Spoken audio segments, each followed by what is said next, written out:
Welcome back to Get Ready With Me, Mama. I've laryngitis, so get that off the table right now. I decided that I'd come on here because on my heart and on my mind recently has been the idea of self and balance and light and darkness. And I think that coming out of my little midlife crisis stage throughout COVID and kind of having to face the who I was in the tribe, and that like now that I've kind of settled into my EP, my EXFP status, whether that be an ESFP with double activated NI or an ENFP, which I probably am more likely to be, since I think in metaphors, I talk in metaphors and I live in them too. So much of my life is in my head and in my imagination, and I didn't really realize that because to me that is my reality. And it's jarring when I get pulled back to the sensory world. But yeah. Anyway, I just got typed by OPS that way, so the ESFP. So that's why I always talk about it. But Joyce Bang and her crew got me on the path of the NFP, and it feels like that. I can say that feel because feel is like my savior, so it feels right. But it also kind of tracks. And all of my goals, my life goals for the rest of my life, throughout this growth process, Brad and I settled into our forever home. And I worked on all my routines, which I will forever be like a little bit ADHD and kind of struggle with the details because that's just not where my brain likes to settle. But I'm able to function, and that's, I've been doing that for a long time. I think my TE did a lot of work there for me early on in life, and I overdid that too. But then it's okay if you spend too much time in your saviors or demons at any point in time in life. Just know that at least you're developing something. I feel like it can be really confusing with this state, like the modern world, and how much productivity is valued and how much we think that if we get to the end of the ego race, that's very alluring, especially for young people that will somehow find ourselves. We're somehow, even in self-help and then BTI, it's like if I could just balance out my saviors and demons, I'd be okay. And the truth is, I guess you kind of have to jump to the punchline that none of us are ever fully okay or not okay. I heard recently from Brad's grandmother. She told me there's something wrong with all of us. And like, oh, ain't that the truth? It's so true. There's something wrong. But at the same time, there's also something right. So don't chase perfection. And the actualization, I guess, is coming back home to yourself. But so often we feel like the actualization is getting that special degree, marrying the person, getting the thing, having the kids, like achieving the goal, getting the house, getting the promotion, whatever it is. But it's funny because once life is like one big climbing up the hill and then coming back down. And once you start coming back down, you realize that the journey was within anyway. And I remember that message coming across from when I first started studying.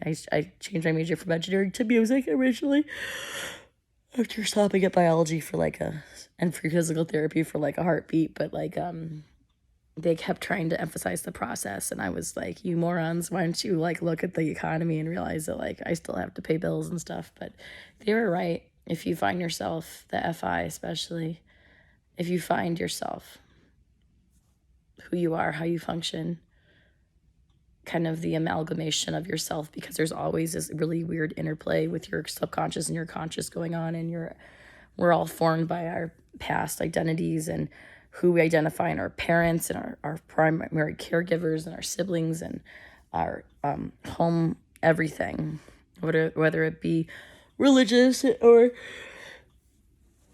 secular institutions, governments, whatever time period we're born into, trends, things like that. It all has a part of who we are, but it's our job to put the pieces together and to do the work, whatever the work happens to be.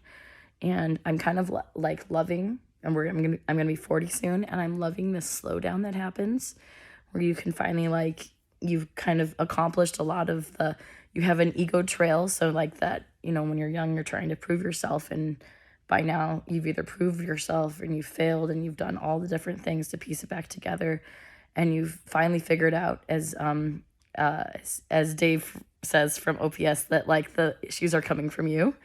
Like when you're 25, you feel like you can conquer the world. And when you get older, you're like, oh, I cannot conquer the world. I shouldn't have to. And also, wow, it really is the little things that I need to work on. Or at least that's what it feels like now. But especially as an SI at the way, way bottom type of person. For me, it really is the little things. And it's funny because I love that little, my favorite saint is Saint Teresa, I think of Avila, where I can't remember, but she's this little, she was like the little saint, and little flower is her name. And she said, do great things, do little things with great love. And I think that's the power of the EXFP. We are absolutely in the moment with the emotions. We feel, we filter in good or bad. We understand shadow and dark, and we understand the balance that needs to happen. We understand ego and alter ego and all of the things that sometimes takes people forever. Sometimes they never get there in life. But we get that pretty early on. But then it turns into the stupid practical things that stump us, like doing the dishes, paying our taxes. Although I do these things, but like they're truly, it's maddening how much the devil is in the details. But anyway, I just feel at peace. I feel at ease. And I wanted to go on here and talk about how the self, if you're chasing self, like when you're young, it really is kind of still about exploration, exploring your own functions, figuring out their power, seeing their influence, being able to like figure out what you're going to do in life. And you can see that in young children as they figure out their power and their, and they struggle through every day. They're going through different cognitive functions, developing them, experiencing them. Everything is still so new. And it takes a long time to develop that. And then by the time you develop it, it takes a long time to see what happens and to track over periods of times the NI and NE effects of things. But once you get to you finally kind of figure it out, you're almost done. And so then if you've grown, I guess I'm like in a generative state right now where I just really love teaching. I see my role, and I still love taking care of people. It's what I've done for my calling, my life call, my vocation has been care of others. Although I do struggle in group settings still, I always will, as far as trying to I can feel the vibes, but I don't always want to follow them. I want to follow my own heart. But I also, I know how to jump down into people's experiences and help them. I think that that's the most extroverted thing I can do. And then I use what I can to help people out and to help them figure things out. But then other than that, it's just kind of hanging out in my FI, and I've decided to finish that novel, and I'm surrounded by boxes. So I'm still lifting that heavy weight of SI for me right now. Our dining room will have, I'm calling it the White Rabbit Tea Room, because I was influenced by going to Disney World, and I wanted, excuse me, to do little accents of stories and important stories for me growing up. And Alice in Wonderland is one of them. I know that it's cliche, but it truly was one of the biggest influences. That and A Wrinkle in Time, and believe it or not, before Lord of the Rings was popular, when I read The Hobbit, third grade, and because my friends liked it, and that was really influential. All that childhood play, all of the drama I did growing up, understanding my emotions was very formative. And has helped me in all my technical jobs too, because I feel like the more you learn about yourself and humanity, even though the world doesn't seem to understand that always, I think that is the work that we need to do. Of course, an NF will tell you that, but it is the work, and it doesn't always have stuff that we can monetarily put on paper or show you, but you just feel it and and you experience it. It's like experiencing the presence of, today, a barista from Starbucks.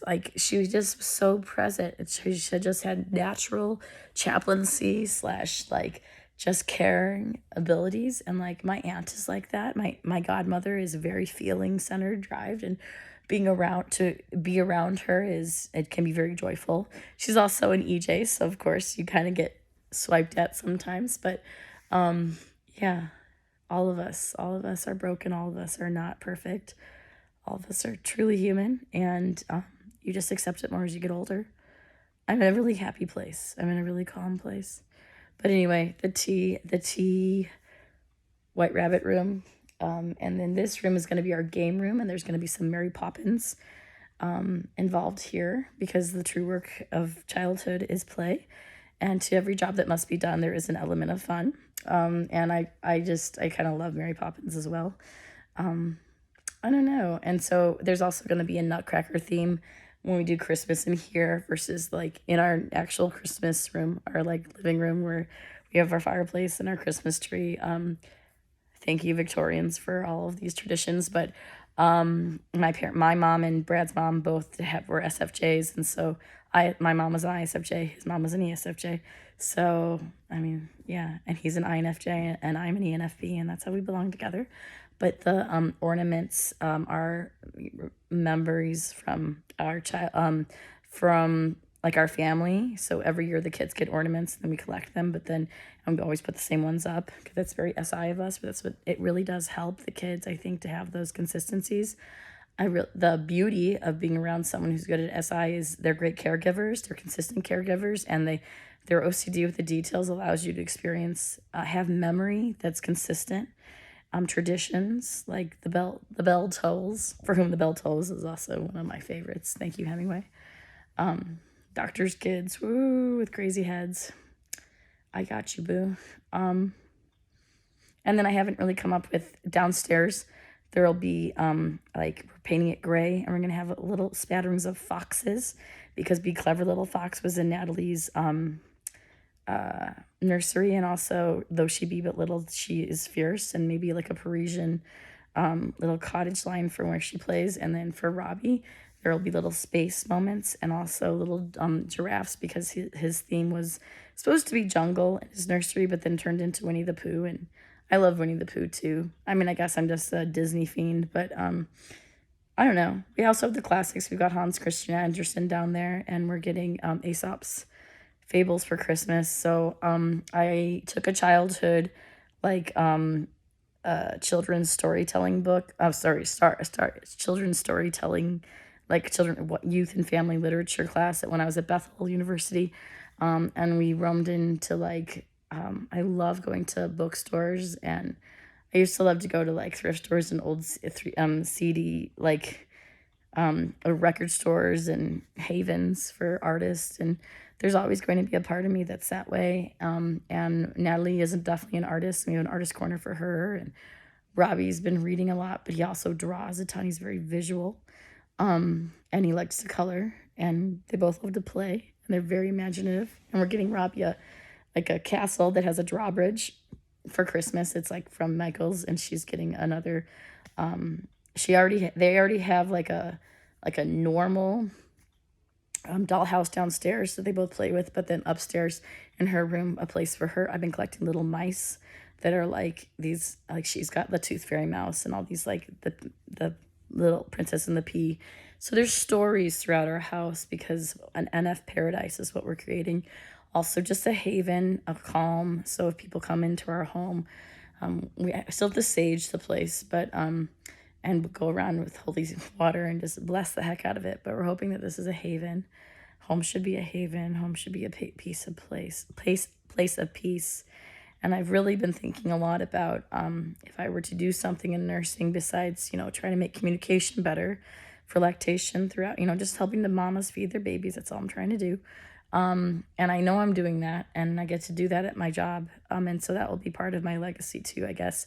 I'm leaving behind emotions. I'm going to leave behind stories and feelings and little moments with people. That's what NFs do.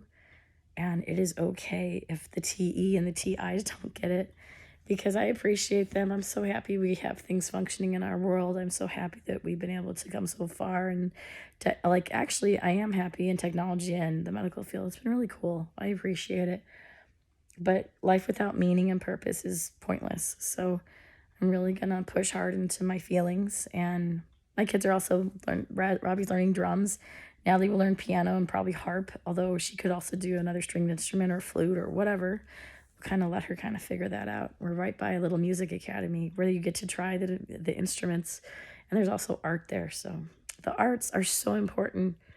They're how we find ourselves and express ourselves and really experience life. And I think it's really important to value them. They're not everything, and we live in a practical, real world and a real timeline, and I'm very aware of that, with real monetary value, but without emotional feeling, and what's the point? And so, to my other NFs out there, I hear you, I see you, and I'll tell and even the SFs too. I see you, my little pop stars, my dancers, my magic makers. You are so, so valuable. You are so, so valuable. You are so, so seen. Merry Christmas to all and to all. Good night. Yeah, there's also a Santa theme going on in our kitchen with candy canes and stuff like the North Pole. So, but yeah, I don't know, kind of dreamy. So I'm told is the ENFP. All right, y'all, take care. Be gentle with yourselves and have fun. Bye.